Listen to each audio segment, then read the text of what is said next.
আমরা মৌচাক থেকে এক্ষুনি মধু ভেঙে নিয়ে এসেছি।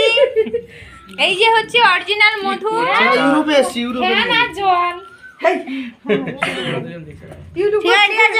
মধু করতাম না।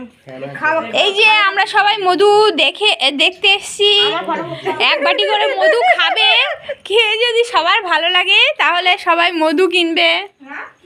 এই হচ্ছে আমার জায়বু, ইনি বলেছেন ঘর দেখে মধু চেনা যায়। ঠিক আছে, এই ঘর বাঁধতে পারতো